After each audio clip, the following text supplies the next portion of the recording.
and gentlemen, the books is in. The books are in.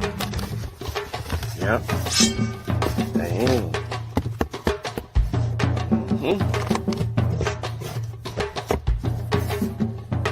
They're here.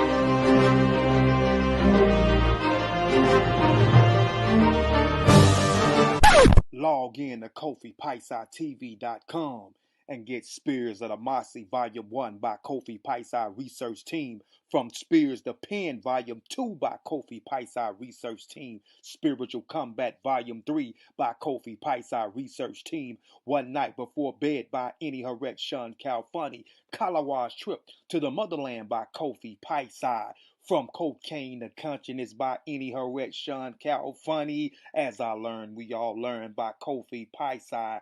Also, if you want fresh merch, go to our online store, Family Connect Apparel, and get all the brands.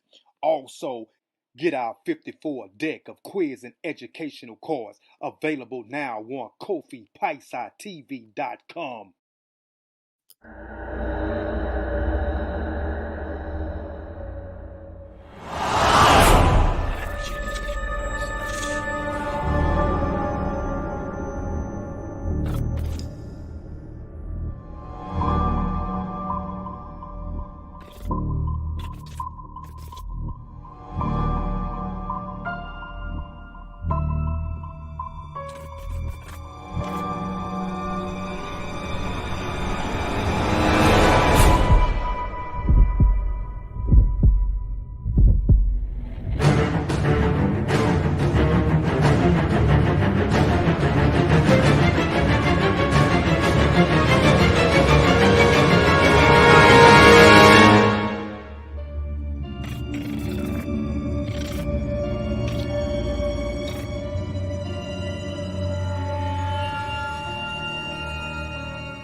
Copyright disclaimer under Section 107 of the Copyright Act of 1976. Allowances made for fair use for purposes such as criticism, comment, news reporting, teaching, scholarship, and research. Fair uses or use permitted by copyright statute that otherwise may be infringing. ETM Hotel, Rennie, Sean, welcome in peace. My name is Sean. I'd like to thank everybody for tuning into Science with Sean this evening. I am multi-streaming from the Mossy and Science with Sean. So if one chat seems to not be saying anything, you know what I'm saying, all the action might be in the other chat or vice versa. Please like the show, share the show, tell a friend, tell a friend. If you're not subscribed to the Mossy Warrior Clan YouTube channel, please subscribe, click the bell for notifications. Not only do we talk about science over here, we also talk about West African history, West African culture, but more importantly, we also deal with Central, South, East, Northeast Africa as well. Since I'm streaming in two different places, man, I want to go ahead and say peace to Keenan, peace to Teddy, Indigenous Black Man. What up? What's good? Layman Brown, what's good with you? Dun Dada, Marlon, Cedric, I see you. Mongo, what's good? Nunu, I see you in the chat. To people who may view or catch the replay, shout out to you. Again, like the show, share the show, tell a friend to tell a friend. Let me see what Mongo said. Oh, man, I wake up from my old man nap. Look who live and not at the club. Yeah, bro, I don't go out. So it's a wrap on anybody thinking they go catch me going out somewhere. That ain't happening. You know what I'm saying? It's rare. Yeah, I go out to eat or something. I ain't going nowhere with a whole lot of people at, man. The Delta serious out here. Plus, I 2 mask up. So you see me somewhere, I'm going to have 2 masks on. You check out that crypto website yet, Sean? Yeah. I did appreciate that. And then I ended up getting like another video or something like that because I went and checked that out. So you know the algorithms was deep, man. But you know I hope everybody's doing well this evening. I'm gonna try my best to try to maintain and see what's going on in the chat. I don't want to lose anybody in this conversation because I think it's readily important. And since I am streaming on two different things, man, let me get myself situated. Let me move my laptop. Let me pull up the Mossy. Let me stay right here, but pull up the Mossy. And we're going to be able to rock out. Numbers look a little bit low. I understand why. 504, what's good with you, bro? What's good? What's going on? Yeah, that's the thing, Teddy. And that's what we're going to talk about. What in the booster? You know what I mean? We're going to talk about the FDA approval, the significance of the booster shots, and what it means for us moving forward. As I've stated several times on Science with Sean, that I wasn't a fan of the actual booster shots for us. I was more a fan for booster shots for immunocompromised and elderly. Now, why am I saying that? It's because when you look at the scientific data, right? If you go and you look at the CDC report from a previous study that they actually did with breakthrough infections, as an example, in the breakthrough infections, the breakthrough infections, the likelihood of a breakthrough infection was in the elderly population, right? Because their immune system is not as youthful as the others, for one, but it made them more susceptible because they already got comorbidities and other things like that. So I was for boosters for elderly people. But for us, I mean, but even still, when you go and you look at the data across the board, the data doesn't suggest booster shots. And that's because the 99% hospitalization and deaths are all in the unvaccinated people. That is the likelihood of a successful vaccine because we're not dying. The vaccine is preventing death. The vaccine is preventing hospitalization. They have made deaths and hospitalizations rare in the vaccinated group. And then the spread of infectious disease, even though the effectiveness of the vaccines against the Delta variant were lessened, you still had less hospitalizations from either vaccine group. And then you had a reduction in symptoms. So the vaccines were doing its job. People have to remember the vaccines were not set up to stop infection. You can't stop a virus from coming into your body.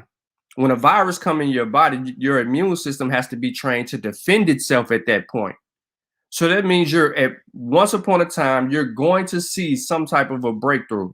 That's why you have a common cold reaction or a head cold reaction, or people be like, man, my sinuses are messing up with me. So what we're going to do today, and I don't know if we're going to do this all in this evening, Delta Moo in the building. I don't know if we're going to do it all in this evening, but we are going to come together and we're going to review a setup.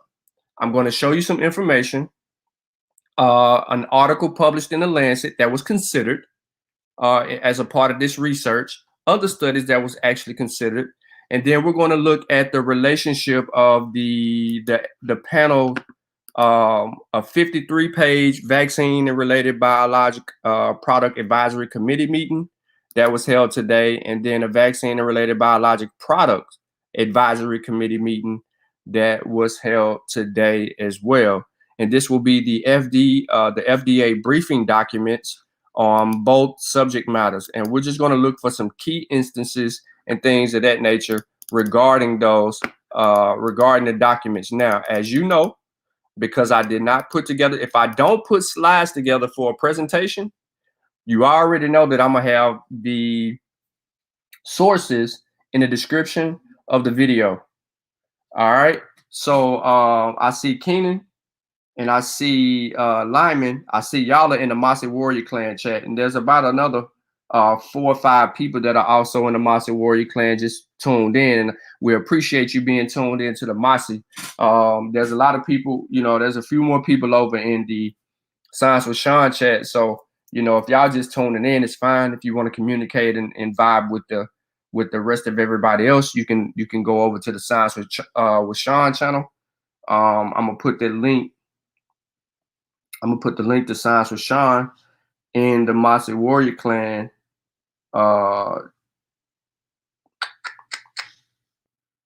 chat, so that people who come in may see that and they want to join, they join. If they don't, you stay right there. But I want to make this as interactive as possible. Please like the show, share the show, tell a friend, tell a friend. As you can see, my brothers, they know we're around. It's always me holding it down. There's no Unk. There's no Satepin Ra, Sutek, Kofi, T'Challa, Chavis. I'm on my own. So that's cool. I have no problem with that. I'm gonna hold it down. All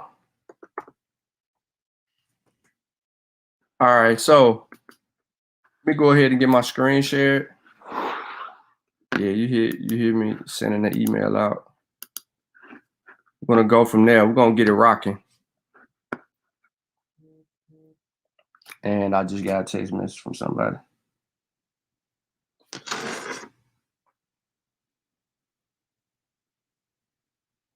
Yeah, I'm live. All right, okay.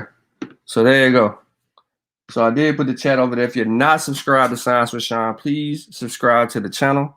Again, I'm on the Mossy and I'm on Science with Sean. I do see that we had some other people jump over. Go from there. Ah, man, yeah, you know how I go, man. I don't care nothing about none of that. I'm just trying to get you this information. We're in the middle of a pandemic. So if we're not talking about science, we're not talking about vaccine information, or we're not trying to stay relevant or on par with the recent scientific data, then we're tripping, because we don't know what we're missing out on, because ain't none of us watching no 8-hour or 10-hour YouTube video of a briefing. We're not going to do that. Some people are not even going to read the documents. People are so short-minded, and attention spans are so shrunk because of TikTok and Facebook and Instagram, that if it ain't 140 characters, they really can't get it. And so what I want to try to do is do a better job at being able to help people get it, but also increasing attention spans. So, that's the way I want to kind of do it, and go from there. So again, peace to everybody that's joining right now. I do see a couple of more people have popped up, whether you're on the Mossy, whether you're on Science with Sean. We in the building. We finna get it in. Like the show, share the show, tell a friend, tell a friend.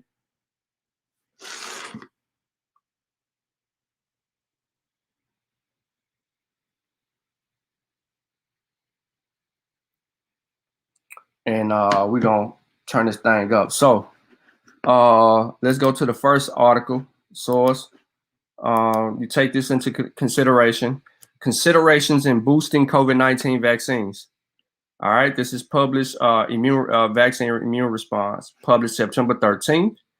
I want to deal with some particulars, not the whole article, but some particulars in the article. And because I leave the sources and people who have questions or who may want to know some more, you have the ability to be able to go in this video link, in the description of the video link, whether you're on the Mossy Warrior Clan channel or Science with Sean, and pull the data out and review it for yourself. And then if you got questions, comments, concerns, or anything of that nature, you can just bring it back to me or redirect it, or you can go directly to the source and use the source to your best ability to explain it. Like, hey, look, check this article out. Tell me what you think about it. Let's build on it, whatever. All right, so a new wave of COVID-19 caused by a highly transmissible Delta variant is exacerbating the worldwide public health crisis and has led to consideration for the potential need for optimal timing of booster doses for vaccine population. Now, although the idea of further reducing the number of COVID-19 cases by enhancing immunity in vaccinated people is appealing, any decision to do so should be evidence-based and consider the benefits and the risk for individuals and society. See, COVID-19 vaccines continue to be effective against severe disease, including that caused by the Delta variant. Most of the observational studies on which this conclusion is based are, however, preliminary and difficult to interpret precisely due to potential confounding and selective reporting. Now, careful and public scrutiny of the evolving data will be needed to assure that decisions about boosters are informed by reliable science more than by politics. See, even if boosters were eventually shown to decrease the medium-term risk of serious disease, current vaccine supplies could save more lives if used in previously unvaccinated populations than if used as boosters in vaccinated populations. So there's a key point here, and you will hear this with epidemiologists, virologists, and immunologists, especially immunologists and virologists. They're going to say, we just need to vaccinate more people rather than give booster shots because the effects of the vaccine are heavily increased. We'll start seeing a decrease in transmission, a decrease in breakthrough, a decrease in infectious. You know, you got more weight with vaccinating people than you do unvaccinated. Now, the unvaccinated people, I don't want to get the vaccine, blah, blah, blah, blah, blah, blah, blah. This ain't about you. This is simply about how to solve the issue regarding booster shots, okay? This ain't a diss. This ain't an attack, an onslaught. I'm dealing with data. We dealing with data. We're going to have a conversation about scientific data. Peace, Brother Damo. I see you in the Mossy chat. Most of the people are holding it down in the Science with Sean chat. So if you want to slide over there, my brother, and all the other 9 or 10 onlookers that are listening to the Mossy, you can, or you can stay here and just tune in to what's going on and what's popping, and we just gonna learn together. So again, out of the first paragraph of this particular article that was written in the Lancet, what stands out most is the things that I've already said to you before. The vaccine, whether Moderna, Johnson & Johnson, and Pfizer, have done well against severe disease. It has reduced symptoms to asymptomatic, mild or moderate, right? Is what it's supposed to do. Prevent hospitalizations, prevent death. Vaccines are preventatives. They're not cures. They're preventatives, right? And these vaccines, again, were not designed to stop infections. Most vaccines are not. But what you do get in most instances of vaccines is a layer of protection against infection, and that bodes well. That just means the vaccine is just on its A game, right? Without the anticipation of stopping an infection, because viruses are always infecting the body, you know, and I don't want to go back to what a cold is and sign, you know, I don't want to get back into that. All right, now it continues to say, boosters could be appropriate for some individuals in whom the primary vaccination, defined here as the original 1-dose or 2-dose series of each vaccine, might not be induced adequate protection. Recipients of vaccines with low efficacy or those who are immunocompromised. I totally agree here, because people with Johnson & Johnson, right? There has been testing, or there's been studies done to promote one mRNA vaccine in the group who've received Johnson & Johnson. Why? Because they're trying to strengthen or boost the actual protection, but also provide the mRNA perspective with that adenoviral vector vaccine, which would be awesome.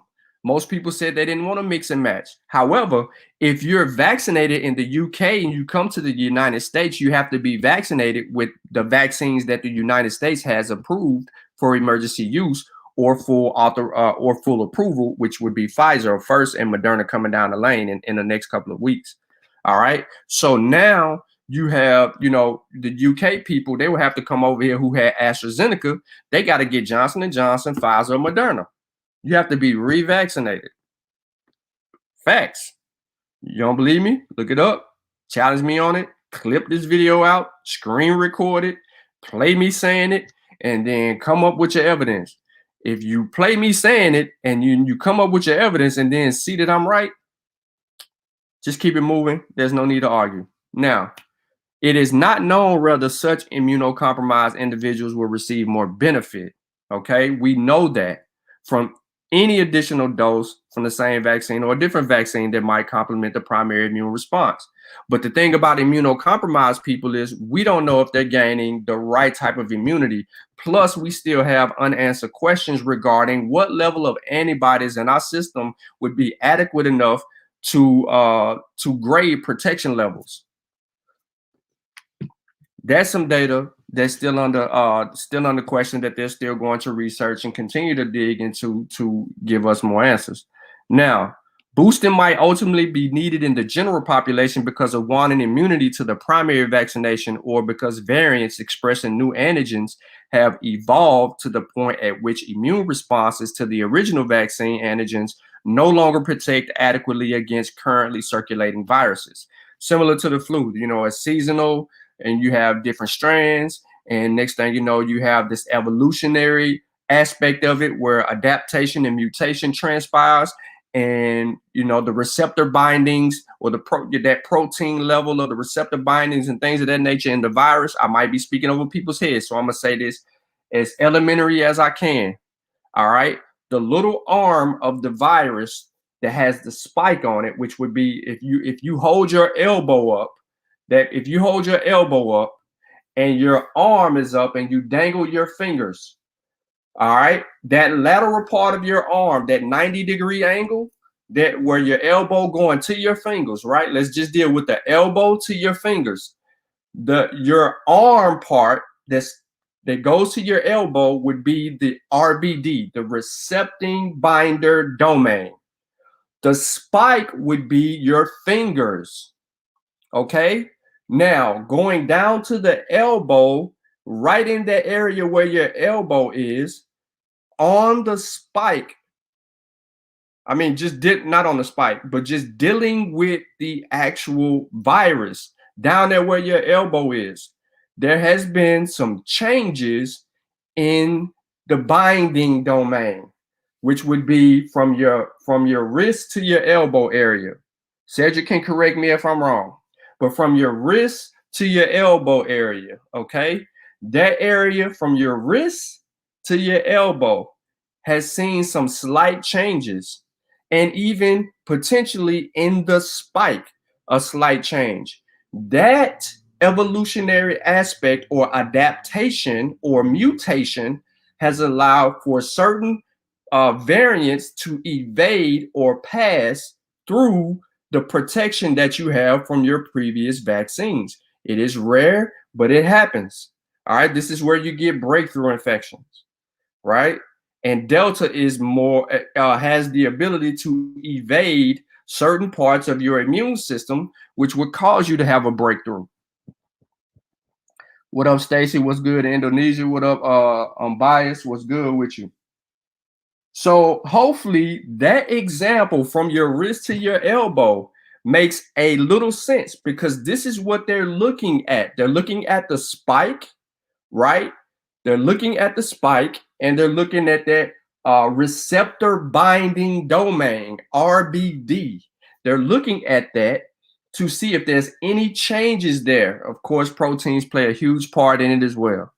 Now, although the benefits of the primary COVID-19 vaccine clearly outweigh the risk, there could be risk if boosters are widely introduced too soon or too frequent, especially with vaccines that can have immune-mediated side effects, such as, and not limited to, myocarditis, all right, which is more common after the second dose of some mRNA vaccines, or Guillain-Barré syndrome, which has been associated with adenovirus vector COVID-19 vaccines. If unnecessary boosting causes significant adverse reactions, there could be implications, all right, for vaccine acceptance that go beyond COVID-19 vaccines. Thus, widespread boosting should be undertaken only if there is clear evidence that it is appropriate. Now, I do want to speak on this because some people would take this information right here and misrepresent it, okay? Now, The myocarditis counts are very rare, very rare. So is the Guillain-Barré syndrome. We've dealt with this in a previous show. I don't want to go back and harp on that data. I just want to bring it to the forefront. All right. So, like I said, I want to read some stuff that is essential. Now, I'm not going to get too far in depth within the particular article. I'm just only setting the stage for what we're about to walk through. And I appreciate everybody tuning in. So again, like the show, share the show, tell a friend and tell a friend. So Cedric says correct in my explanation. Peace to you, Rise of Health Consciousness.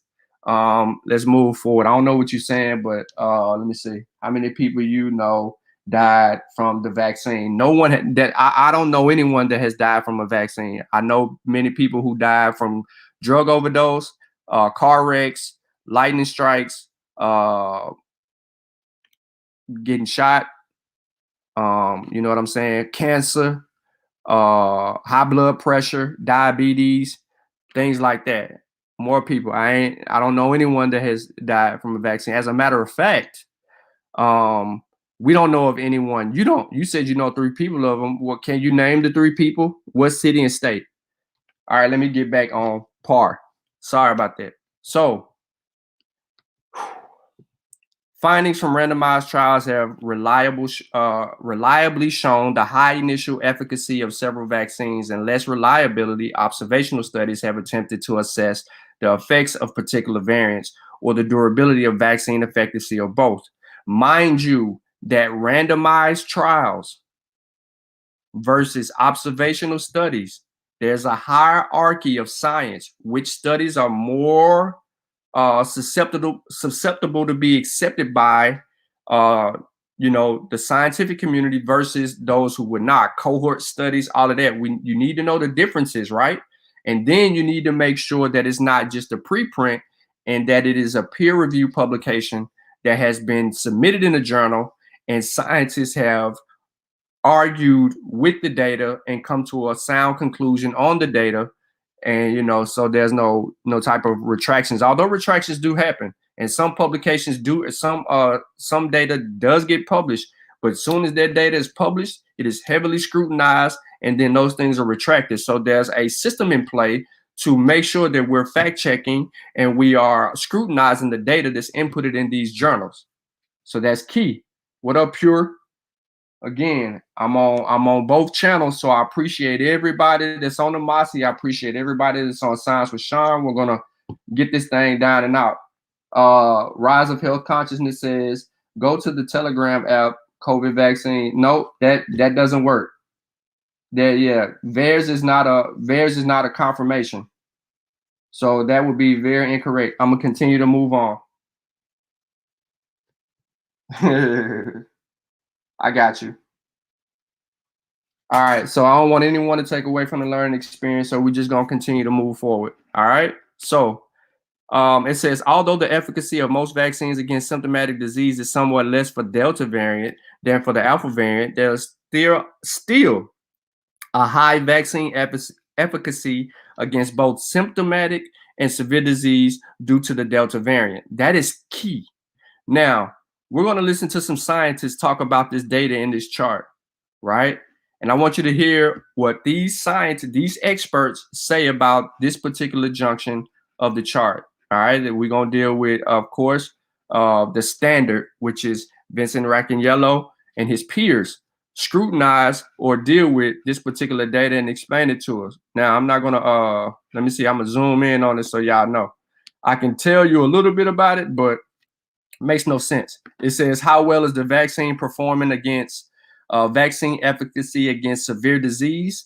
And then they have reports here. And look at the chart go from 0 all the way up to 100. It's crazy, right? That's good, right? In both the A group, the B group, and then vaccine efficacy against severe disease in the C group and the D group, right? Inactivated virus, protein subunit. Everybody should know, this is that new level, Novavax, vector, viral vectors, mRNAs, how they performing against severe disease, and then later, and then early. So, you know, like I said, we'll get into the figure efficacy against severe disease versus vaccine efficacy against infection. Now, current, and I think this might show a little bit clear on the screens, but current evidence does not therefore appear to show a need for boosting in general population in which efficacy against severe disease remains high. I said that, y'all heard me say that several times before. So basically what I am saying is what I said earlier is what the science is saying. So I'm not veering from science and coming to my own conclusion based on anything. I'm using all the data that we've seen over the year, over the last 3 months, and I'm letting y'all know why a booster is irrelevant for us. Just to be real. All right, now we're going to see why the FDA ruled the way that they ruled, because it was based on evidence. Now, randomized trials are relatively easy to interpret reliably, but there are substantial challenges in estimating the vaccine efficacy from observational studies, which is a problem, because when we look at those MIDEX preprint reports of data, we find out that, you know, when they're doing these certain trials, those observational studies, some of that is out of context, i.e. the Israel study. We get the Israel study, and then we get all of this data running down, and then it becomes politicized because people are pushing for booster shots, and they're basing it off the Israel data that has a lot of holes in it. For one, they only tested it against Pfizer. For two, how many people was in the actual trials and things of that nature. Three, Moderna wasn't included. Johnson & Johnson wasn't included. 584,000 of those people were, were vaccinated. 64,000 was unvaccinated. And then they never mentioned the 42,000 people that was infected and then vaccinated, which had the best protection of them all. It was never mentioned. And so basically they're saying no matter what, you need to be vaccinated. It's the best protection. You got infected. Okay, go get the vaccine. You're going to have you're going to be afforded better protection. Regardless of how you feel about things, just having that extra protection provides that natural infection. Well, you're protecting everything. But anyway, so for example, those classified as unvaccinated might include some who were in fact vaccinated, some who already, this is what we're talking about in those observational studies. This is the problem that we have. Now, I'm gonna say this again because I'm referring to previous studies that we've seen, i.e. Israel, where they say some people was unvaccinated, maybe some people were. And then it goes back to the study that I talked about earlier, when you got a dude talking about 30,000 people died from in that UK study. So blue pill, right? Blue and red pill. They the same people to me.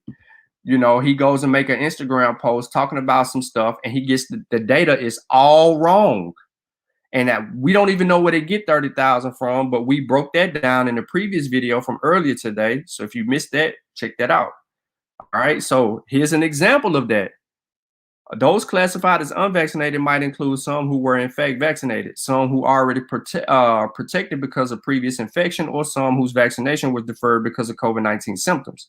The likelihood that there are symptomatic differences between vaxxed and unvaxxed individuals may increase as more people get vaccinated and as patterns of social interaction between vaccinated and unvaccinated people change. Apparently, reduced efficacy among people immunized at the beginning of the pandemic could also arise because individuals at high risk of exposure or of complications were prioritized for early immunization. Among vaccinated people, more of the severe diseases could be in immunocompromised individuals who are plausible, more likely to be offered and seek vaccination, even though its efficacy is lower than it is in other people. Testing negative designs, which compare vaccination status of people who tested positive and those who tested negative, can sometimes reduce confounding, but do not prevent distortion of results due to the so-called collider bias. The probability that individuals with asymptomatic or mild COVID infection will seek testing might be influenced by whether they are vaccinated. In addition, outcomes may be affected over time by varying stress of healthcare facilities. However, Careful observational studies that examine efficacy against severe disease remain useful and are less likely to be affected by diagnosis-dependent biases over time than are observational studies of milder disease. Excuse me. And could therefore provide useful indicators of many changes in vaccinated-induced protection. Now, here's a point, and then I'm gonna move on. To date, none of these studies have provided credible evidence of substantially declining protection against severe disease, even when there appear to be declines over time in vaccine efficacy against symptomatic disease. I'm gonna say that one more time for the people in the back. To date, none of these studies, including Israel, none of these studies has provided credible evidence of substantially declining protection against severe disease. That is the level 1 of the vaccine, even when there appear to be declines over time in vaccine efficacy against symptomatic disease. I'm saying level 1 is severe disease because that's the first thing the vaccine has to protect against. Hospitalization is the second level. Death is the third level. SARS-CoV-2, the virus that causes COVID-19, the disease, is now, with the vaccine, is now a preventable, death is preventable now. The vaccine can prevent death. COVID-19 is a preventable disease now. Getting the vaccine will prevent death. Point blank, period. Getting the vaccine reduces hospitalization or prevents hospitalizations. Point blank, period. The spread of infection. The vaccine prevents the spread of infectious disease. Point blank, period. And the data shows that. Now, I know what you're thinking. You're saying, Sean, you're saying that the vaccine prevents the spread of infectious disease, but you still have people being infected. You can be infected, right? You can be infected. But think about what I'm saying. Infectious disease, meaning the spread of disease to other parts of your areas, where if you were familiar with how COVID attacks the entire body and creates 203 symptoms, attacks 10 organs, you would understand that the vaccine prevents the spread of that disease from going places that it would go naturally on its own if you had no protection. So again, to this date, none of the studies have provided credible evidence of substantial decline in protection against severe disease, level 1. So let's continue. In a study in Minnesota, for instance, Point estimated the efficacy of mRNA vaccines against hospitalization appeared lower in July 2021 than in previous 6 months. But these estimates had wide confidence intervals and could have been affected by some of the issues described above. Of interest, report effectiveness against severe disease in Israel was lower among people vaccinated in January or April and those vaccinated in February and March, exemplifying the difficulty of interpreting data. A recent reported the experience of Israel during the first 3 weeks of August 2021, just after booster doses were approved and began to be deployed widely, has suggested efficacy of a third dose related to 2 doses. Mean follow-up was, however, only about 7 person days, less than expected based on the apparent study design. Perhaps more importantly, a very short-term protective effect would not necessarily imply worthwhile long-term benefit. In the U.S., large numbers of adults are fully vaccinated. Large numbers are unvaccinated, and systematic comparisons between them are ongoing. Recent reports of large U.S. studies, one from the U.S. CDC's COVID-Net and 2 from major health maintenance organizations, demonstrate the continued high efficacy of full vaccination against severe disease and hospitalizations. So I'm going to stop right there because I'm making a very sound argument against the booster shot, because I've been asked about the booster shot over and over. Like I said, this article is dope. This article is precise. This article got plenty of sources, got plenty of material. You can download the PDF and you can go to work and you're going to get it right. It's dope. So let's go to the FDA 23-page document regarding the Biologics Product Advisory Committee. All right. This is what they looked through and talked through today. Okay, so we have an executive summary, SARS-CoV-2 virus and COVID-19 disease, vaccines for SARS-CoV-2, rationale for booster dose for COVID-19, approval requirements, guidance, considerations pertaining. And then, of course, we got the rest of this stuff, which don't really mean anything to us. So of any importance, we got to go to page 10 and deal with page 5.4. Why? Because that deals with the safety and effectiveness of a booster dose of COVID-19. But if you want to deal with something else, put it in the chat and we actually can. And I'm going to slide how I need to slide. And let me bag out of this a little bit. So executive summary states, on the 23rd of 2021, FDA approved the Comirnaty COVID-19 vaccine mRNA. Now, remember, this is the new name of the BNT 16262, which is Pfizer's B2. I forget all of that. Now, which is Pfizer's vaccine. Remember, they changed the name to Comirnaty. Was supposed to be Community, but I don't like to play on words. Pfizer changed the vaccine name. It's still Pfizer. F all that. Now, it's a 2-dose vaccine, 3 weeks apart, and the vaccine amount is 30 UG. All right. So they gave the approval, the full authorization, and then in children less than 12 years old, they reduced the amount of the usage in children so that they don't have any type of reactions or anything like that.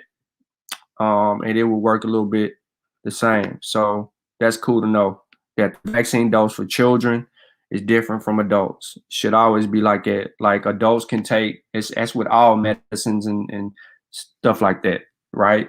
You can take 4, some people can take 2 or 750 milligram of aspirin. A child can't take all of that. You might give them 325 or something. But y'all know what I'm saying. Again, get them likes up, like the show, share the show, tell a friend, tell a friend. Yeah, so they came in with the VAERS reporting, and the VAERS ain't none of that. Now, what's important here is SARS-CoV-2 virus and COVID-19 disease. Okay, ladies and gentlemen, we still have people in our community, and hopefully this will help, that think that COVID-19 and SARS-CoV-2 is the same thing. No, SARS-CoV-2 is the virus that infects you. COVID-19 is the cause of the infection and is the disease that comes behind your infection. So we need to make sure that we're aware of that. All right. So we know we got the vaccines, Pfizer and Moderna and Johnson & Johnson, but we know we have full approval for Pfizer. All right. So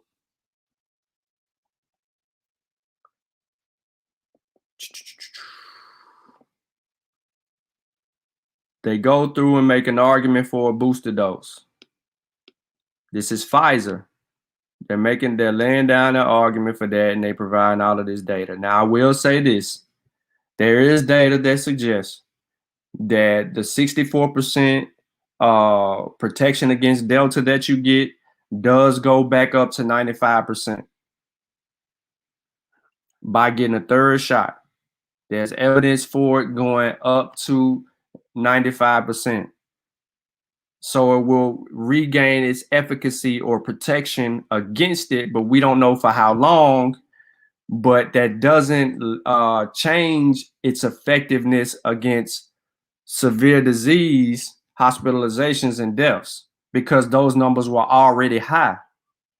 Therefore, the booster shot really makes no sense for the majority of us, but it does in immunocompromised and elderly people because, like the Israel study was proposing, the Israel study wants to keep those older people alive longer, and those older people want to stay alive longer, so they want all the protection that they actually can get regardless of the data. They have a totally different angle in Israel.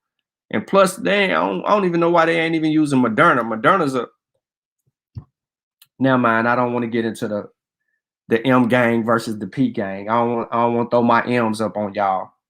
You know, I don't want to do none of that.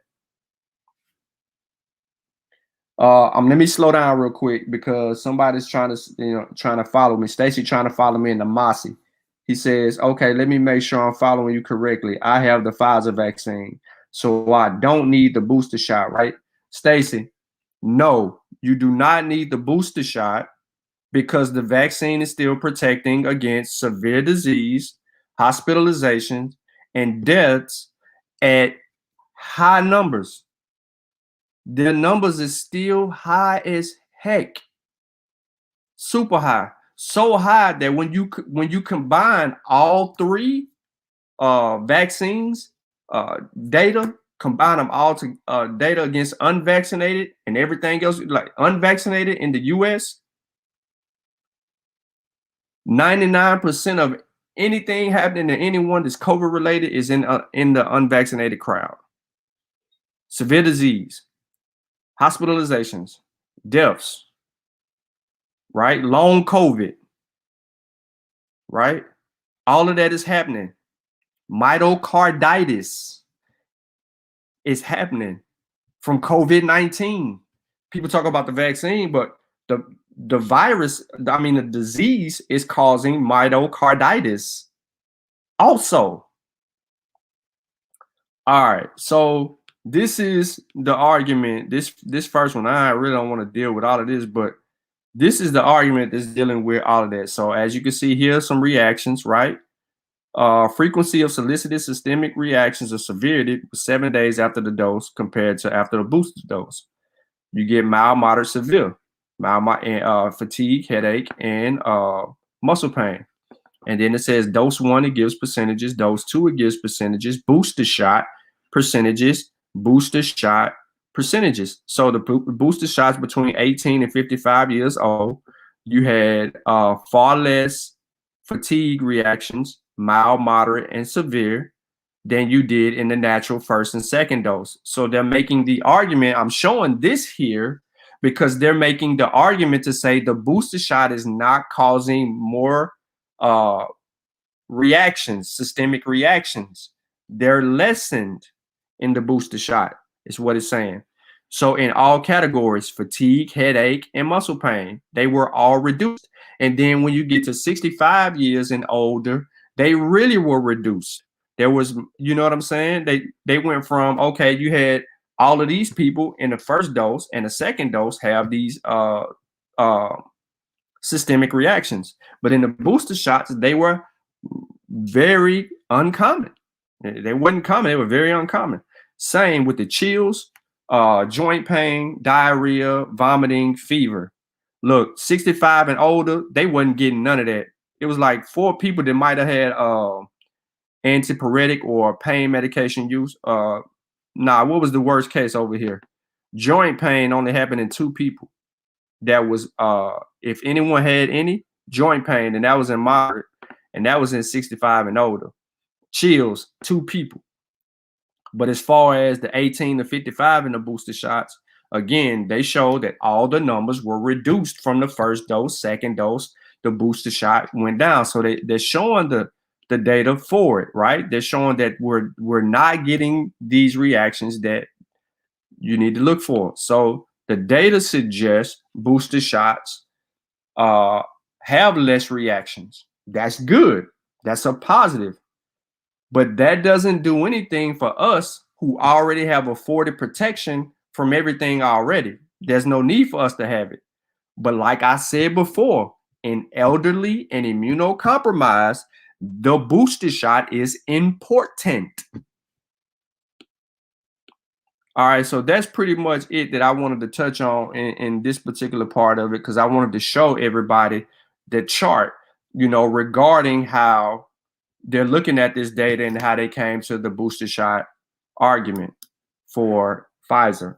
Now, here's the 53-page document that you may have seen published again regarding the booster shot. And I'm not going to get into everything, right? And this talks more about the booster dose, and it goes from there. So it's the same information we've seen in the 23, but it's more expanded.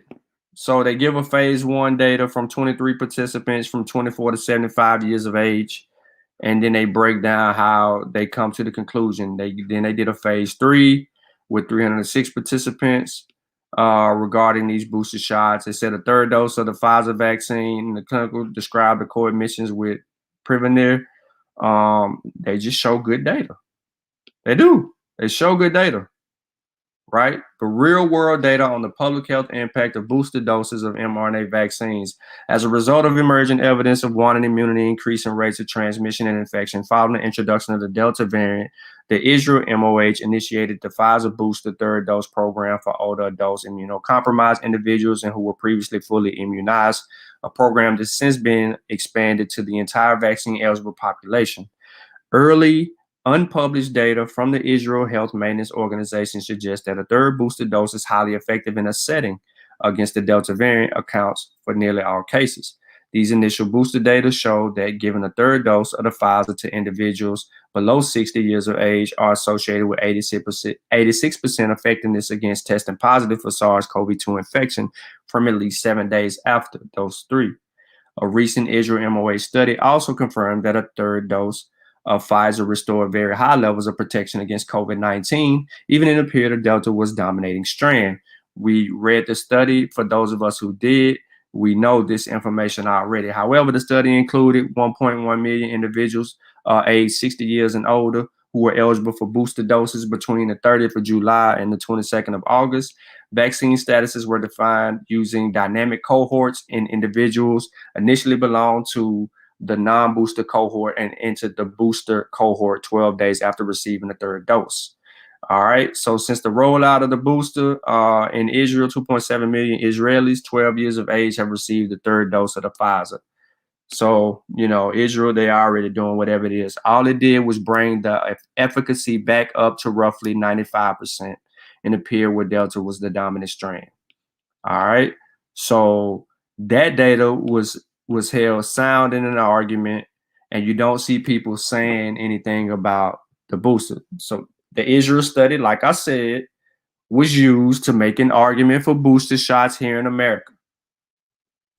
But as I just told you in the Lancet article, there's data that we just don't need it. And that's not the only thing. So instead of confusing everybody, I'm going to condense the 53-page article, and we're going to deal with our local epidemiologist, and we're going to pull from her notes regarding what she said through. All right. So today, the External Review Board of the FDA, called the Vaccines and Related Biologics Products Advisory Committee, met to answer two important questions. Is a third Pfizer dose safe? Is a third Pfizer dose effective? The meeting consisted of a number of presentations, included the CDC, UK, Israel, Pfizer, and FDA. Then this went into a QA discussion and a vote. Is it safe? Pfizer shared the third shot clinical data, which showed side effects were about on par with the results of the second dose. In short, about 64% of the people that get the third dose should expect fatigue, 48% should expect headache, 40% should expect chills and muscle pain. Then she lays out the screenshot right here, right? Pfizer second shot, Pfizer third shot. Systemic events maximize severity 7 days of third dose, similar to the post-dose second. There you go, right? So, and then they give you the age groups for each. So all you got to do is go down. I'm not going to elaborate on this. You can pause the video right here. You can pause the video, or you can actually click in the description of the video, look at the source that I left for you, and you can see this. Now, Israel presented some of their real-world data on severe adverse events after a third dose. Overall, 19 severe adverse events occurred in Israel following 2.8 million. That's good. Who received the dose? 2 events, allergic reactions, were caused by the vaccine. 5 other events are still being investigated. So they had 2 confirmed allergic reactions to the vaccine, and then there was 5 others that are under current vaccination. Israel reported 1 case of myocarditis of 1.1 million, 30 years and older. 2.8 million vaccinated, 1 myocarditis case. This was a male patient in his early 30s who had chest pains and a fever 3 days after vaccination. No other cases have been observed. And then it gives you the data from that as well. All right. Again, we can pull this up. We can go there. A, B, C, D, E, F, G. Sex, age group. Time post vaccine, immediate. Look, deceased, none. Right? You got all this going on. Guillain-Barré followed by Bell's palsy, proximal weakness in lower limbs, casualty possibly. So we'll go from there. All right. Then they go on and go above 75 all the way to 89 with the same stuff, just more symptom stuff. All right. Is it effective? From the Pfizer clinical trials, third shot clearly increased neutralizing antibodies. I ain't arguing against that. We just went through and talked about that. We got a fantastic look into real world effectiveness of a third dose from Minister of Health in Israel. In early August, severe cases started to dramatically increase 6 months after majority of the population got the second dose. Israel ran projections showing that without a boost, the hospitalizations and deaths among vaccinated will continue to rise. After the third dose, the rate of severe disease among vaccinated started to decrease because they way more elderly people. It was very clear from their presentation that Israel's policy decision was also based on 2 other goals: reducing transmission, like I told y'all, and preventing long COVID, which I mentioned earlier. Now, after presentations, voting members were able to ask questions to the CDC. And here are a few of the questions that she actually had. She said, why is there so little reporting on cellular immune response instead of just neutralizing antibodies? What evidence does Pfizer have? And what does cellular immune response look like for the average person? Pfizer responded by saying it had a great data on the B cell, T cell response after immunization. B and T cell response is working great among the general population. B and T cell immunity isn't good at protecting against infection and spread. We need neutralizing antibodies to do this. All right. So this says, why not make the third dose for the Delta variant specifically? Pfizer said Delta is not escaping immunity like Beta was. There is scientific evidence that protection is not just wanting for Delta, it's wanting for other variants too. So this isn't mainly a Delta problem. It's more of a timing problem. All right. Then they come up and they provide the information for that. Next question was, why don't we know the specific antibody titer? You heard me mention this earlier. Needed for protection. Israel is studying that right now, but won't have the results for another month. Pfizer looked at this and were unable to come up with antibody threshold. They said this is much more complicated story than neutralizing antibodies. All right, so the discussion. Then the discussion among only voting members ensued. Frustration really centered around data were aired. I'm not going to get into all of that, which, ain't no bad thing, but it's there. Then the vote. You had, of course, the panelists. Remember, just like they approved it for emergency use, it goes there. The emergency use, there was 18 people on the panel. We know of Dr. James Hildreth. He on the FDA approval panel right here in Nashville, Tennessee. They put it to a vote. 2 people said yes, 16 said no. It didn't pass. So they came back for second vote. They ultimately decided that the third dose was necessary for, people over the age of 65 have certain medical conditions and certain occupations like healthcare. So this committee recommendation will go to the FDA, who will ultimately make the decision. Then this meeting will go to the CDC next week for a vote. There you go. Now, she came back, right, with some more information, but not really a lot. She basically said this. Apparently, I leave 15 minutes early and missed something very important. Apparently, the external committee came back after a break and had a second vote. They voted yes for a third shot for 65 years, 6 months after first series, and those at high risk of serious illness. They also suggested that ACIP add in those with occupational exposures in their meeting next week. So the FDA will likely approve a third dose of Pfizer dose for 65 years old, those with certain medical conditions, and maybe those of certain occupations like healthcare workers. This would then go to the CDC ACIP for vote. All right. And then she makes a joke at the end and says, I need a glass of wine. Sorry for the confusion. All right. So that's pretty much what happened at the FDA. Let's get into some of our favorite experts, and let's deal with the data. So let me try to get the intros out of the way. Right. So confounding, there may be other variables that you don't know about, including that the opinions stated. So this is a people from first a viewpoint published in Lancet. And this is called Considerations in Boosting COVID-19 Vaccine Immune Responses. And a lot of authors from different places. I think it's important to point out where they're from. So the first author is Philip Krause from the FDA, who we mentioned last week. And also on the paper is Marion Gruber. So they're both from the FDA and both apparently resigning over this issue.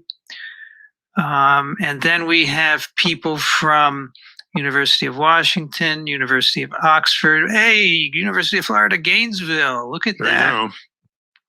University of West Indies, University of Bristol, Universidad Nacional Autónoma de Mexico, the Wits Reproductive Health and HIV Institute in Johannesburg, University of Paris, University of Oxford, we already said that, the INCLEN Trust International in New Delhi, and WHO. So people from all over the place who I suppose are sharing the opinions stated. So this is a viewpoint. So, all right. So let me skip here because I told y'all I wanted to get to the explanation of the viewpoint. Appreciate that. Let's show it here briefly. As we've discussed many times before, the efficacy against severe disease of all these vaccines under many different circumstances is much, because among other things that, well, it is much greater than the efficacy against any infection. You can see maybe waning immunity against see early, later. Yeah, you can see if part D there in the lower right. Later means later after vaccination, right? Yeah. That corresponds to a lowered vaccine efficacy against infection, but the vaccine efficacy against serious disease is essentially unchanged. All the variants except for gamma, I don't know about gamma, but beta, delta, alpha, pretty much equivalent in terms of severe disease. It's really, really a nice demonstration. They also break it down by vaccine type. Interesting.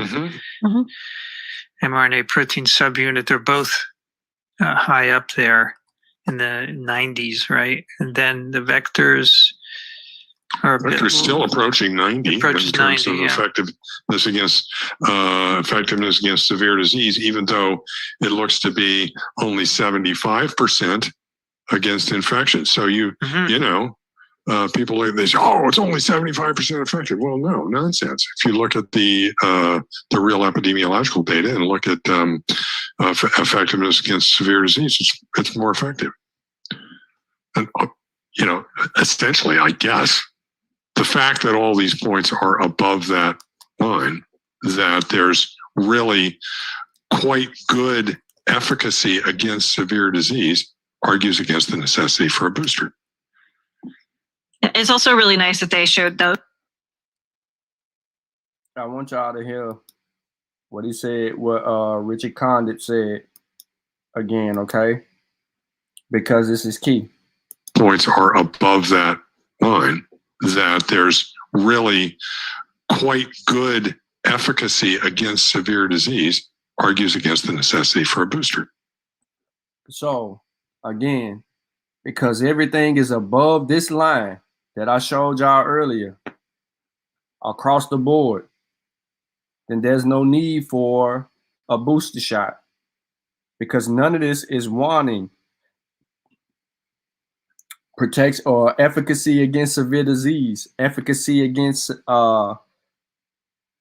in A, B, C, or D is not going anywhere. Vaccine efficacy against any infection is still high.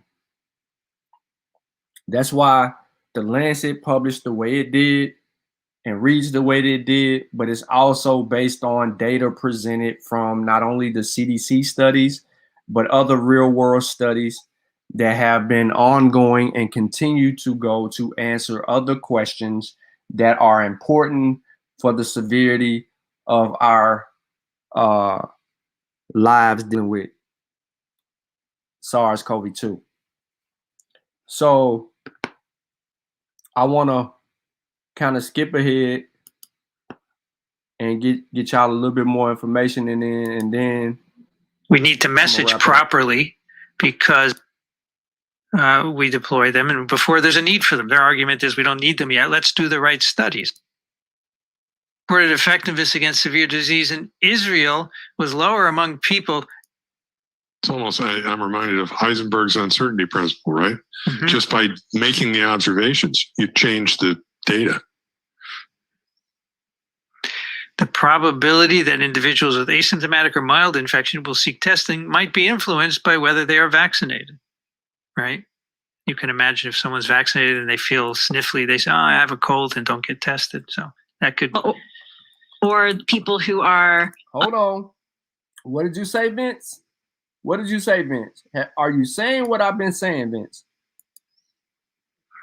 The probability that individuals with asymptomatic or mild infection will seek testing might be influenced by whether they are vaccinated, right? You can imagine if someone's vaccinated and they feel sniffly, they say, oh, I have a cold, and don't get tested. So that could... Or people who are unvaccinated may be subject to testing requirements that... That's true. That the vaccinated people are not subject to. So they say to date, none of these studies have provided credible evidence of substantially declining protection against severe disease, even when there's a decline in overall efficacy, right, on any kind of COVID, which we clearly see.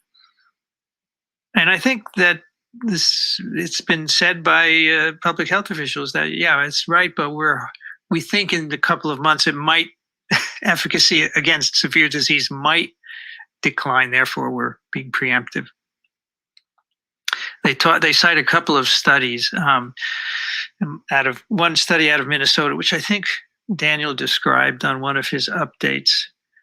Point estimates on the efficacy of mRNA vaccines against hospitalization appeared lower in July than in the previous 6 months, but these estimates had wide confidence intervals and could have been affected by some of these issues. Reported effectiveness against severe disease in Israel was lower among people vaccinated either in January or April than those vaccinated in February or March, which obviously doesn't make any sense, right? And they say this shows the difficulty in interpreting these kind of data. And another report on the experience in Israel during the first 3 weeks of August this year. This was just after booster doses were deployed widely, suggested efficacy of the third dose. But they say the mean follow-up was only 7 person days. And maybe it's just a short-term effect. Maybe it's not going to last, right? So you have to be very careful about saying that this is a good thing to do, the boost, based on that. could open up to PDFs. Yeah, I I've tried. often do Yeah, that. I get confused. I can't handle that.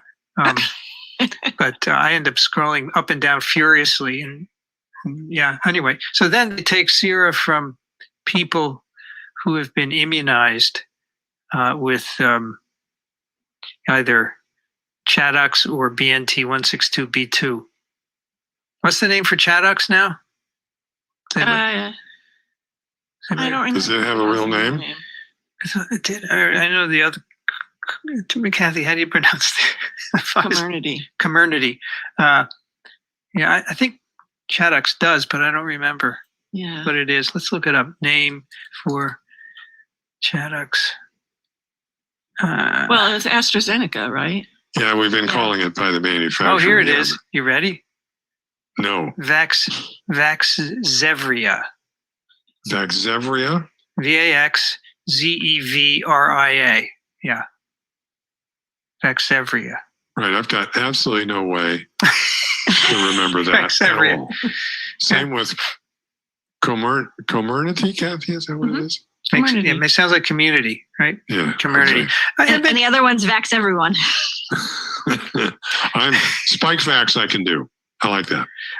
In time, you will get used to all of them. Yes, just the same as we bellyached about the Greek letters to start with, Yeah, and now now we use them, we're and just I'm okay. whipping them off the tongue, no problem. right. Yeah.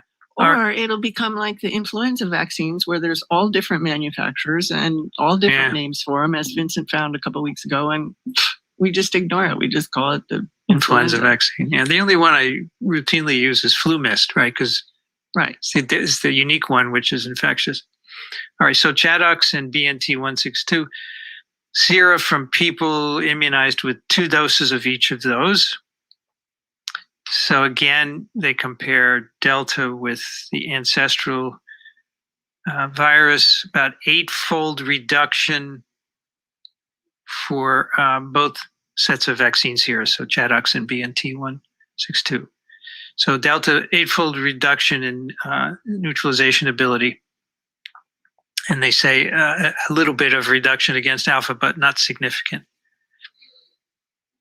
And then they did all this again this is done with infectious SARS-CoV-2, and they repeated it with pseudotyped viruses so they could test more samples, right?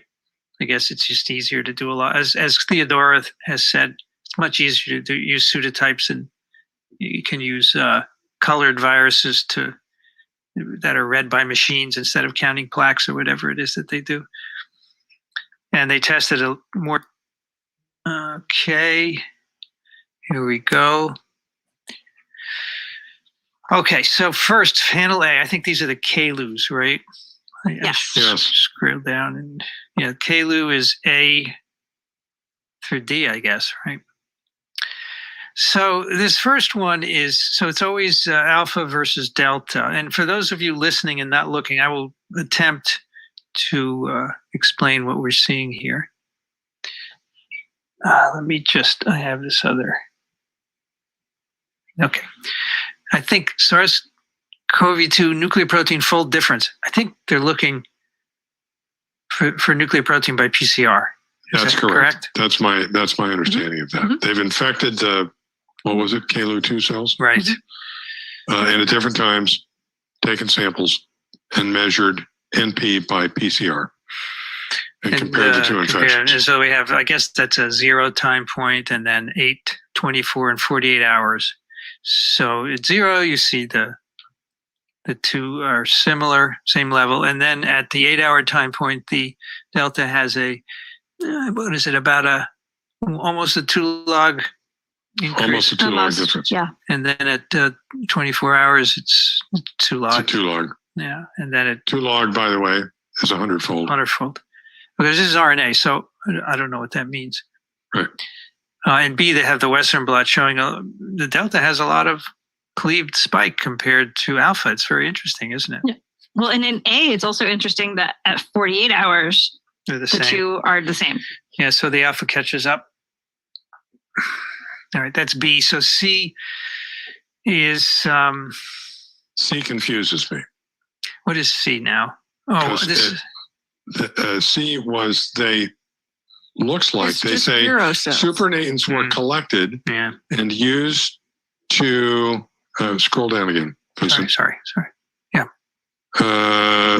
Supernatants were collected and used to infect vero cells to measure C, viral loads, or D, TCID 50. Okay. So viral Right. loads must be PCR then, right? Yeah. So basically what they're doing is they're looking at those first Calu-3 cells and looking to see how much virus they produce. And so here they they're said looking- they infected vero cells and Right. used that. Yeah. Right. So basically they took what came off of the Calu-3 cells Okay. and put it on vero cells to quantitate how much had come off the Calu-3. Yeah. But they didn't really do that because they mean- just did another infection here. By Right. by PCR, there's a lot. It's got to be all the same time or something like that. What makes sense to me is part D, TCID that's 50. that's That's it. what I really want to see. That's the big Okay. one. Yeah, I agree. That's like a plaque assay. You're measuring the level of infectious virus that came out of the first infection, and there you're seeing a clear difference Yeah, 3 logs, right? in the time course 1, 2, and in the 3 amount. 3 log difference. between alpha and delta. So that's clear. It's making more infectious virus at both 24 and 48 hours. They start off, so 8 hours. I'd like to see 0. All right, look. In case you don't know what he's explaining, they're explaining the delta replication and immune evasion. So when they're looking at the chart D, right, he's talking about what he wants to see. He's going to tell you he would like to see lower numbers. But let him finish. I just wanted to catch y'all up in case y'all got confused. Here, but we don't. We have 8 hours and delta is already up a log, it looks like. Okay, that's infectious virus. That's D. So let's see. E is PCR. What cells is E in? Let's The take human a look. airway epithelial cells. Okay, now we're looking at Different culture system.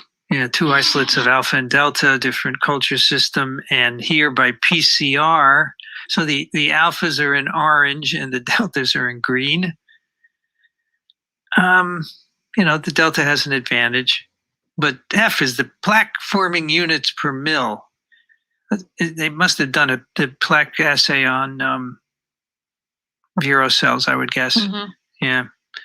So what do we see there? So at 24 hours, one of the deltas is doing very well, 10 PFU per mil. 48 hours. In terms of infectious virus, I'd say there's about a log difference between the delta and the alphas, right? All right, so to help you with what he's saying, hours after post-infection, this is an article that was published in the Journal of Nature. He's talking about the time of infection from delta and alpha. How long does it take for you to become infected? Right? So they're seeing this within 48 hours in some instances, 24 hours in other instances, or 10 hours in some instances. This is why you heard him talk about how the Delta variant is infecting people more quickly. Like you can get infected with Delta in 10 hours, but you might get infected with Alpha within, you might show some type of infectious or some type of some type of symptoms or anything like that, or infectivity around 24 to 48 hours in other variants. Delta ain't playing. Delta coming through, infecting the place, and it's moving on. So I put this whole conversation in the description of the particular video. I only wanted to play a couple of parts of the particular video and not all. The name of this one is Delta and Boosters. It's going to make similar arguments. Dr. Vincent Racaniello is going to make similar arguments that I've already made before. He's going to stand on the science, and he's not going to just give you an opinion. The science does not support booster shots. So they did approve, well, they did, consider the approval for people receiving boosters in 65 and older, immunocompromised, and people who work in the hospitals. That's dope. That's dope. But as far as us, do we need them? No, we don't need booster shots. You know, we have high efficacy rates against the spread of infectious disease. We have high efficacy rates against hospitalizations. We have high efficacy rates against death. And that is where we need to continue to stay. That's our argument. Now, what comes of this from anti-vaxxers or people who are looking to spread misinformation, we don't know. They try to find something to critique and argue against to keep themselves relevant in the conversation. Remember, they were talking, oh, it said you're going to need a booster shot in August. Oh, you're going to need it in October. Oh, you're going to need it in December. Oh, you're going to need it in January. They were booster. For what? And I'm over here like, we're not going to need no booster. Remember 5 months ago, I was like, we're not going to need a booster. Like, y'all sitting here getting this vaccine, y'all going to need a booster shot in October. In the fall. I'm like, we're not going to need no booster. Why are we not going to need no booster? Look at the data. The data is ultimately in the unvaccinated people.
I know.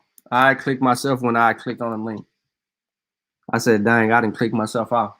But anyway, as I was saying, we don't know what the unvaccinated people are going to argue next. We haven't needed a booster shot. We didn't need one when I said we didn't need one months ago and when we initially got the vaccine. Why? Because the afforded protection or the purported protection against, when I say against, I'm saying prevention against death, hospitalization, and the spread of infectious disease is high. When they go below a certain threshold, ladies and gentlemen, that is when we need to pay attention. Again, I'm going to say this again. When the data goes below thresholds, like if the effectiveness against hospitalization and death and the spread of infectious disease gets to 70, between 75, let me just say this, high cap, 80 to 75%. When it gets somewhere around 75%, like 75% of those numbers start looking like that. So the hospitalizations and death numbers go from 99% to 80%. We need to talk about a booster. We need a booster then. When we see hospitalizations and deaths go from 99.98% to 80%, we need a booster. Because now us vaccinated people have changed have our hospitalizations and people dying have increased. You see what I'm saying? As long as our numbers are still in the 99%, almost perfect, right? It's not 100%, but almost perfect. We don't need a booster. Let us get down to 80%. Let that number get down at somewhere around 80%. Then we want to deal with that, because a booster shot then will, which we know will work well, We know the booster shot will work well based on previous data. We know the third shot will work well, but we will be in position to say, all right, man, it's time to give me a booster shot. The data is suggesting that I need to get a booster shot because more people in the vaccinated group are being hospitalized and are now dying because of what? New variants that are escaping the immune system, infecting us, and spreading the disease more in our bodies. What up, Jeremy? Yeah, you've been over there dealing with the pseudo stuff. You was over there entertaining the pseudo judos. That whole panel was pseudo. I ain't no way you can't learn nothing over there. I mean, you might have a position, you know what I'm saying, but it ain't gonna be the right position, not based on scientific evidence or proper research methodology. I thought the anti-vax people got them. No, Jeremy, you came in late. So, all right, so let me fill you in. We dealt with the review for booster shots. We dealt with the booster shots, right? The data regarding the booster shots. So what I'm specifically saying to everybody is that our data is so good that the hospitalizations, deaths, and the spread will all beat the brakes off, dude. He went over there and beat him up. Too funny. I wouldn't, I don't wasting this time over there, bro. Especially on this subject. Listen to me. Let me say this clear. This off the subject, and then I'm gonna get back on subject. Unc is writing a book about the topic that they keep on trying to argue about. None of them are writing a book on the topic that they want to argue about. So that's a wrap. And it always would be. He has no research methodology, so it makes no sense for Unc to even go over there. Unc finna put a book out on the subject. He publishing it straight through us, and he putting a book out. So when he drop his book regarding the subject matter, and then he drop his other book, he gonna be 3 books in.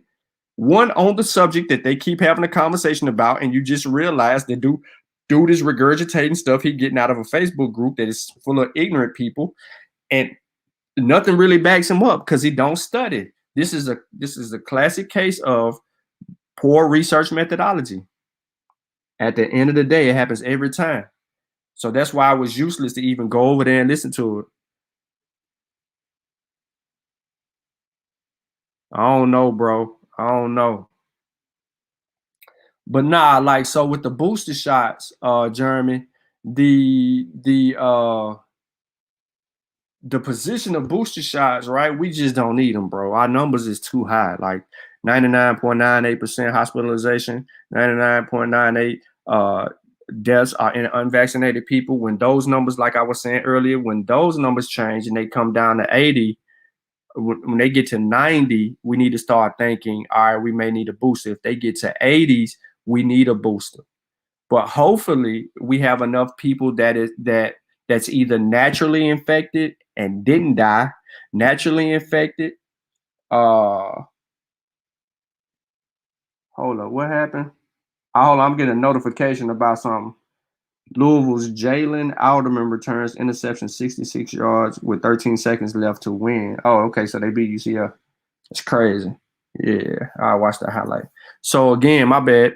So, when those numbers, when the severe disease, the spread of infectious disease increases, the increase in hospitalizations and the increase in deaths in the vaccinated group, when those numbers increase, meaning less unvaccinated, more vaccinated, when we see that rise, then we need boosters. But for right now, I'm all for 65 years and old and immunocompromised and frontliners getting booster shots. I'm all for that. But us people, y'all in the chat who are already vaccinated, and me, and people who hear the sound of my voice, and people that I talk about vaccines to who ask me honest questions and really want to know something to learn, and not the anti-vaxxer people that we deal with on social media, those people, I'm going to tell them, no, you're not going to need a booster shot. Because even though they're talking about wanting immunity, your B and T cell memory gonna kick in. It's going to kick in. So let the science speak for itself. Don't rush it, and we don't need to rush it. We don't need to get caught up in the political aspects of everything or anything like that. He says, Zion said, they ain't got no choice but to hear opposing facts that are disclosed from pseudos. So German right to that degree. Okay. Yeah, man. I really don't. I really don't know what's going on with that, but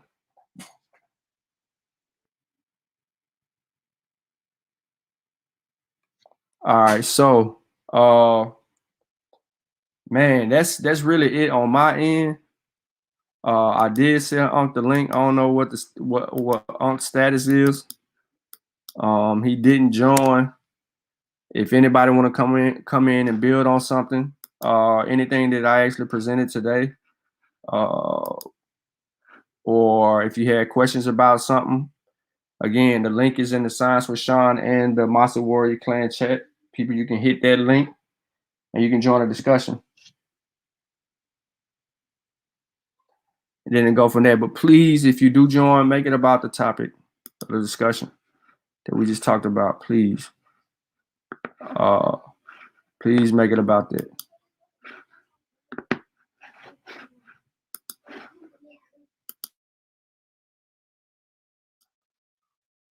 All right, so says thanks, bro. Feel much better now about this booster shot. I don't need it.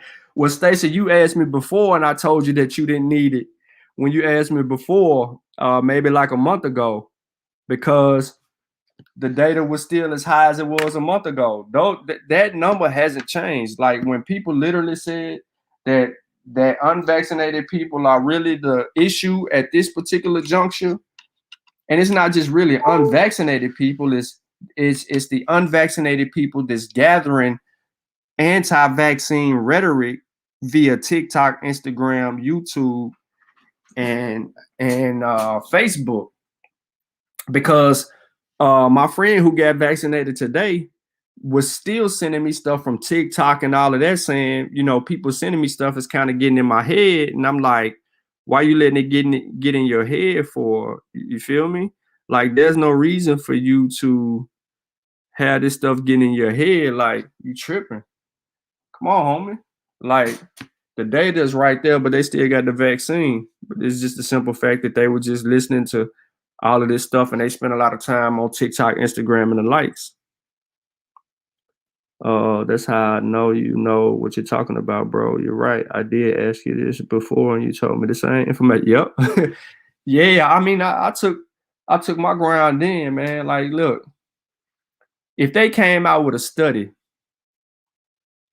right? If a study came out and that study said that let's take for instance the Massachusetts study where they said 74% of the vaccinated people had breakthrough infections or caught COVID.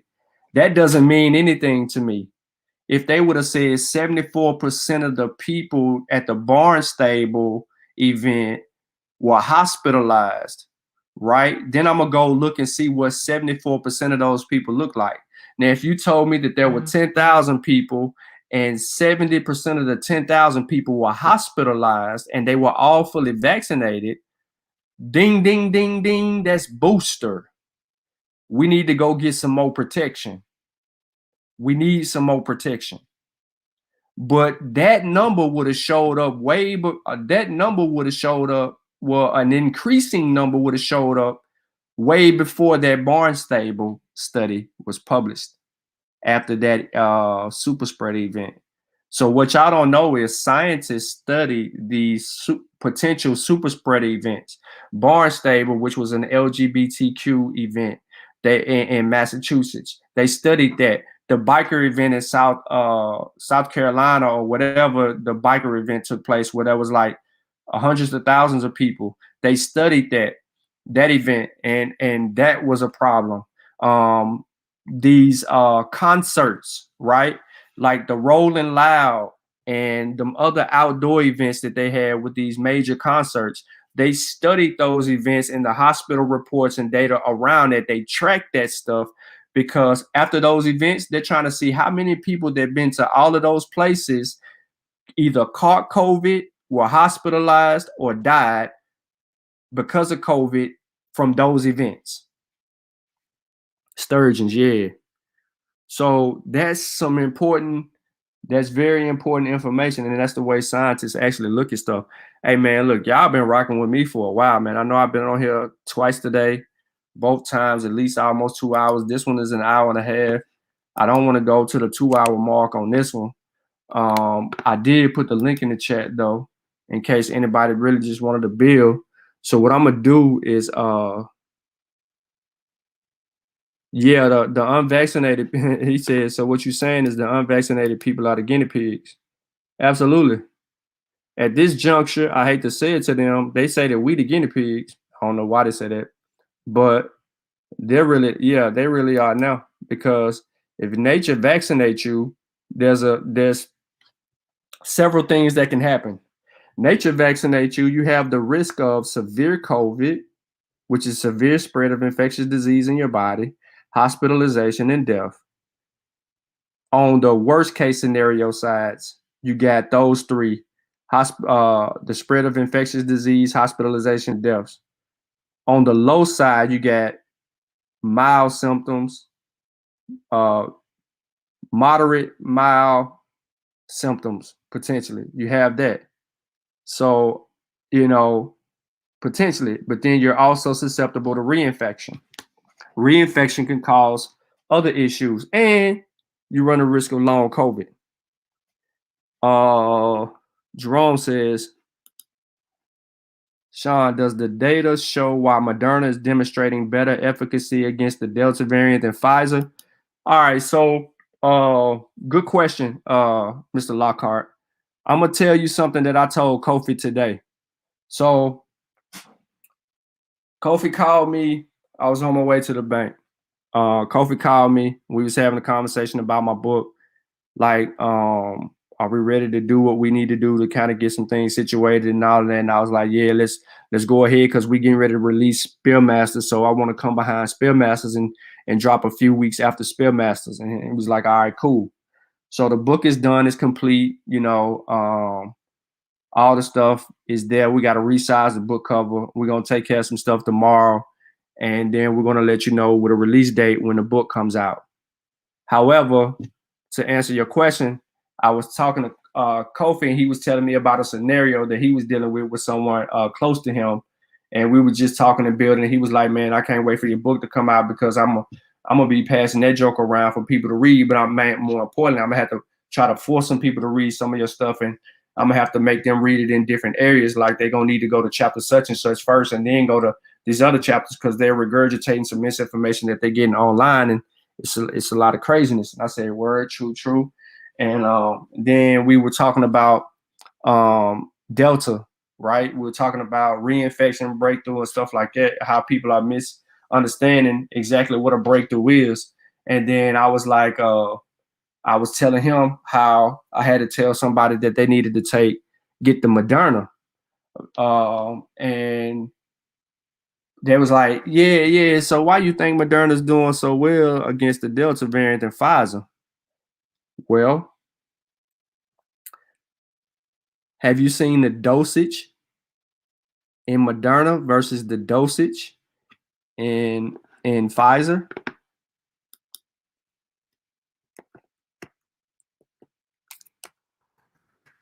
Have you?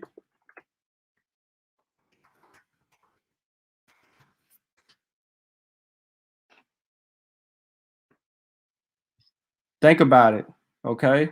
So let me pull it up.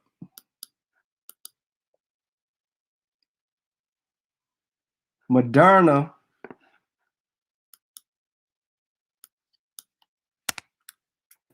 Pfizer.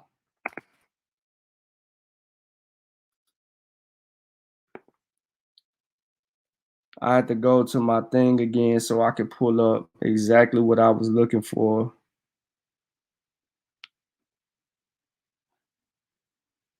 So I can tell you. I don't know if y'all want me to pull it up, but you can actually, the FDA thing actually PDF will actually tell you that too. So control command F, dosage.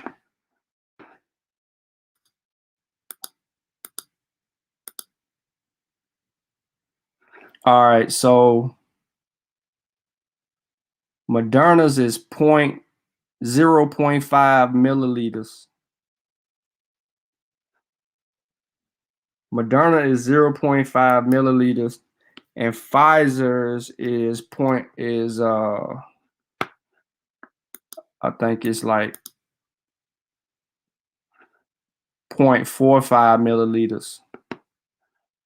So there's a 0.05. Well, actually, I'm sorry. A single dose is 0.3 milliliters in Pfizer, and Moderna's is more. That's the difference. That difference in vaccine dosage could be the reason why Moderna could be doing just slightly better. But I also, in the earlier show, I also talked about that too, that you asked. We talked about a couple of things it could be because Moderna came after Pfizer and so on and so forth. But that 0.5 versus that 0.3 is significantly different. And then in the booster shot, they give you a little bit more in Pfizer. But ultimately, that's what it is. Can you switch to Moderna? No. For what? You got a good vaccine, bro. You got a good vaccine. Pfizer's a good vaccine, bro. It's already approved. It's fully authorized. You got all the stuff. Moderna got to get fully authorized. Their children testing is data information is a lot less. But yeah, that vaccine dosage should be the only reason why you should see that. So if you look at the vaccine dosage, you'll see the difference. That 0.5 versus the 0.3. That could be the only reason why it could potentially be doing better. But that's still under investigation. That's not a conclusion. This is something that I just actually hung my hypothesis up on, so to say. Let me see what Stacy's saying. All right, Stacy, peace out, bro. Appreciate you. All right, they making a Korean. Boy, you crazy, Zane. He said the unvaccinated think they Goku, believing they get stronger from near death. Boy, crazy. Yeah, it's crazy. The book is written very lameish. The book is written like pretty much like it's like a conversation. Well, really, to be honest with you, if Kofi can understand the stuff, then a lot of people gonna be able to understand the stuff. And that's not, dissing Kofi or anything like that. We're talking about his intelligence level. It's just saying that he caught it quickly, is what I'm saying. Now, he did admit that it was some stuff that he needed to look up. And so hopefully everyone else does their due diligence as well and look up some of that stuff and kind of learn from that whole experience. But man, I really ain't got nothing else at this particular juncture. I hope everybody kind of got some good information up out of this. So I'm gonna leave this thing at an hour and 45. And people who came in late and missed the beginning part of it, hopefully you learn, you go back and rewatch this and obtain some key information as well. This video is on both Science with Sean and the Master Warrior Clan YouTube's channels. Please like the show, share the show, tell a friend, and y'all enjoy y'all Friday evening. And y'all already know what it is with me, man.